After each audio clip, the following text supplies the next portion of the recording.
सबसे पहले बात करेंगे महायुद्ध की, जिसके बीच में ईरान की सबसे बड़ी गैस फील्ड साउथ पार्स पर हुए हमले के बाद जंग अब और भी ज्यादा भीषण और विध्वंसक हो गई है।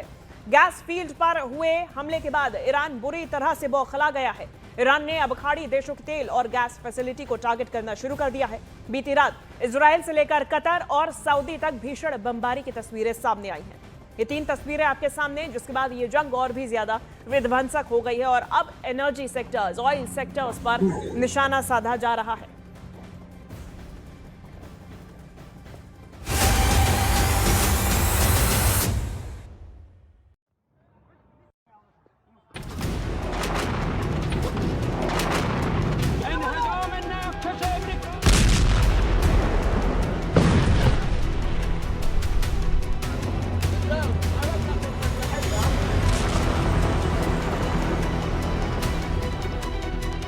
तो 2026 का ये युद्ध शायद तेल के युग का आखिरी सबसे बड़ा और सबसे विनाशकारी युद्ध साबित हो सकता है। इस युद्ध के बाद दुनिया वैसी नहीं रहेगी जैसी अब तक देखी, समझी और महसूस की गई थी।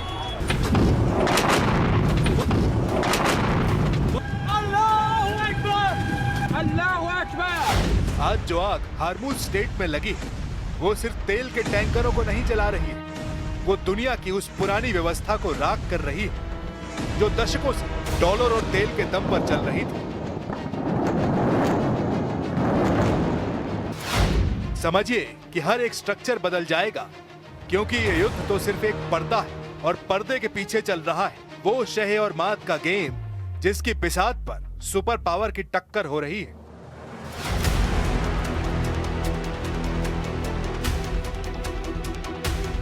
महाशक्तियां बदल रही हैं, पूरा वर्ल्ड ऑर्डर बदल रहा है। करेंसी के साथ साथ अब एनर्जी का सोर्स बदल रहा है। 100 साल पहले भी ऊर्जा को सबसे बड़ा हथियार बनाया गया था और अब 100 साल बाद भी ऊर्जा ही वो हथियार है जिससे दुनिया की बादशाहत हासिल करने की जंग चल रही है।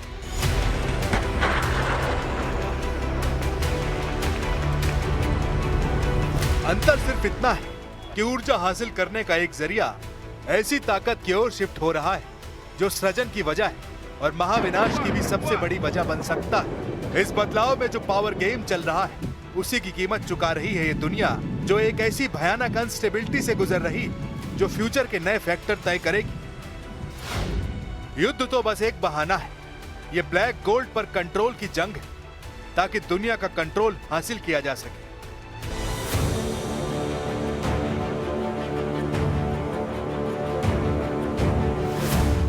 फिलहाल इस अनस्टेबिलिटी के रूप में दुनिया कीमत चुका रही है और किसी ने मान लिया है कि युद्ध तक ही एक कहानी है, तो समझ लें कि खेल यहाँ पर खत्म नहीं होने वाला, बल्कि आने वाले समय में एक नए और भी ज्यादा खतरनाक दौर में पहुंच गया है, जिसकी झलक कुछ ही समय बाद दिखने लगेगी।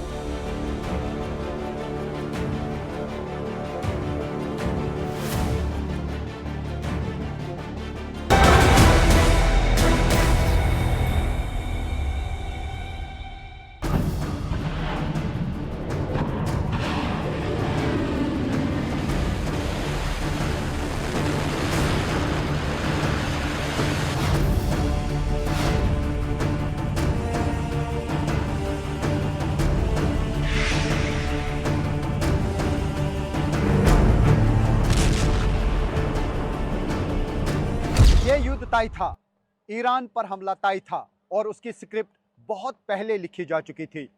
एक छोटा सा ड्रैगन धीरे धीरे इतना बड़ा हो चुका था कि अब वो अमेरिका की बादशाहत को चुनौती देने लगा था।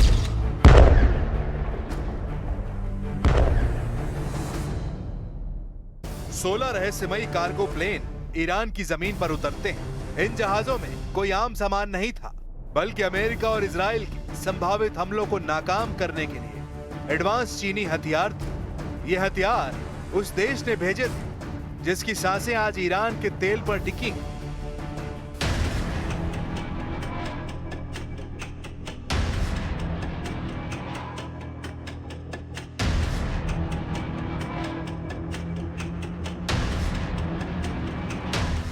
बीजिंग की तेजी से बढ़ती अर्थव्यवस्था को ईंधन मिलता है तेहरान से और अमेरिका